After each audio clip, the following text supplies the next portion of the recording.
If you're a heating air conditioning technician or even a salesperson, how do you know when it's time to leave a job? What questions should you ask, and why does this matter? This is an important question.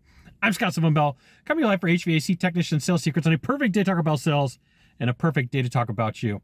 You know, this question came up from a friend of mine that's been in the industry for a long time, and he was like, Scott, how do you know when it's time to leave a job? Like, what do you think? What do you go through? And what's in your own head? And I said, this is a perfect video. I'll line this out. Very relevant for my channels here. And so to begin with, here's the thing. Sometimes in life, we're stressed out, including me, and we can make bad decisions. So I would say, if you have somebody who's really smart in your life that you go and ask for advice, think about what's going on and talk this through with them. Like, sometimes rash decisions, like quick, don't always work to your favor. Number two, some of these concepts that I give you are going to be basic, some aren't. And number three, I'm not an attorney. So if you need qualified help, get some qualified help. All right. So, got the three things out of the way. There's 5 things that you need to know. Like, I'll give you 5 things you need to know. 1, you're over it. There becomes a point in time where you're just like, I'm bored. I'm tired. I've done everything I can here. I've conquered. I've set all the goals. I've set all the numbers. I need new scenery. And that does happen. You can be fed up with the organization. You could be fed up with management. You want to move. You're like, right now I live in California. I want to move to Las Vegas. Or right now I live in Las Vegas. I want to move to Florida. Or I live in Florida and I want to move to Hawaii. I don't know. Wherever you want to go. In that, it could be you don't feel appreciated. Like, new people come on board. They're treated better than you. They're given more money. They're given different opportunities. And you'd be like, deuces, or peace out, Girl Scout. I'm done. Number 2, money. Oh, let's talk about the money. Money not being paid. There's nothing more frustrated than being promised money. Like, hey, Scott, do these things, jump through these hoops, and we're going to have money for you.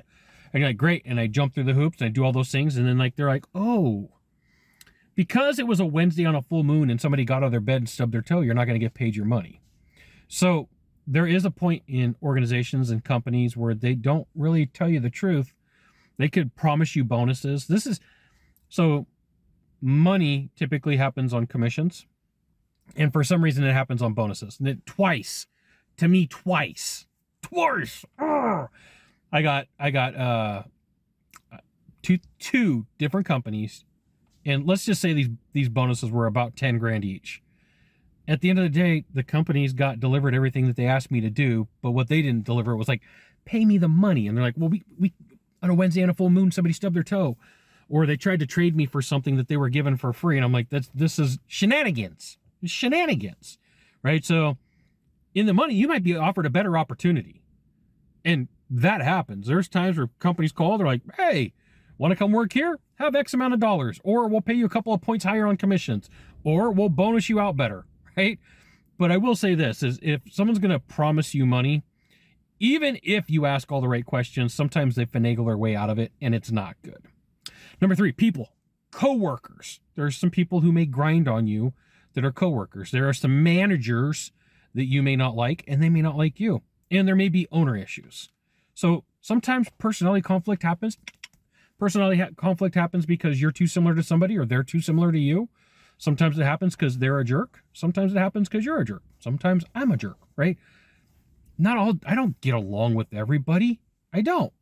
And some people would say, hey, Scott, this one's on you. So yeah, sometimes it could be on me. Sometimes it could be on you.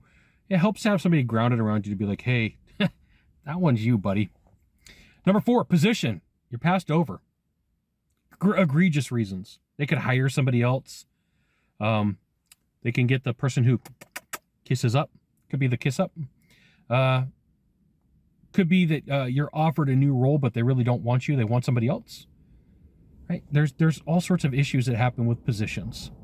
And here's the other thing that they don't tell you is like, what do I got to do to be in that position? So like going from a tech to a manager or from a tech to a trainer, there's a lot of things that go into that.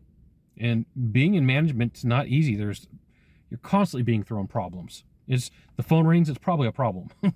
That's just the way it is. Like, hey, Scott, what would management be like with 240 employees and 22 salespeople? My phones, plural, rang from 6 in the morning till 11 o'clock at night, pretty much all day, every day, right?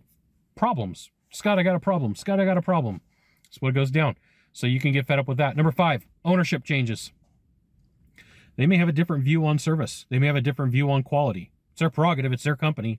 But here's what happens is a lot of times, whatever promises were made before are not going to be fulfilled after. They're like, sorry, tech, sorry, sales dude, sales chick. That was with the other company. You're no longer part of that company. You're part of XYZ company. You want to go get that money, go talk to the person who made you that promise. And that person's living in Bermuda. That person's living in a glass bottom hut in Tahiti. That person is off grid. You're never going to see them again. So like sometimes the thing about it is they will shine you on.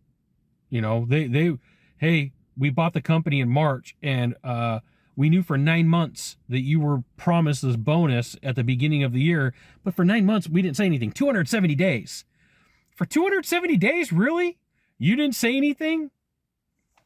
Know that it happens, okay? So it could be different views on services, different views on quality, and promises lost. Promises lost. Bonus. Let's talk about dangers. I got number 6 in here. I was sitting over here by the river typing, and I'm like, oh, I got a bonus here. Dangers. Dangers could happen in people.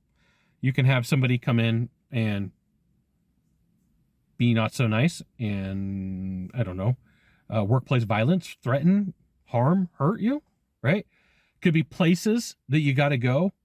There are companies out there that don't make sure that you're safe. It could be safety practices. Like, you know, in California, if you got a unit up on a roof, you're really supposed to tie off to OSHA standards. But some companies will say, well, just fake it.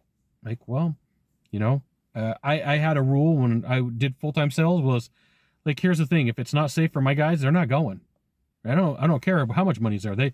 Their safety comes first. So let's do a recap. Number 1, you're over it. You're fed up. Number 2, it's the money, right? Almost every time that there's some issues, it usually starts with miscommunication and money. Number 3, people. I have worked with some doozies. I really have. Number 4, position. Number 5, ownership changes. And number 6, or sign language 6, safety issues. You got one of 2 things to do from here. Find the subscribe button or the follow button, click on it, and every time I send out a video, you'll get an update that says HVAC technician sales secrets and another fantastic video. You should check it out. We'll talk to you soon.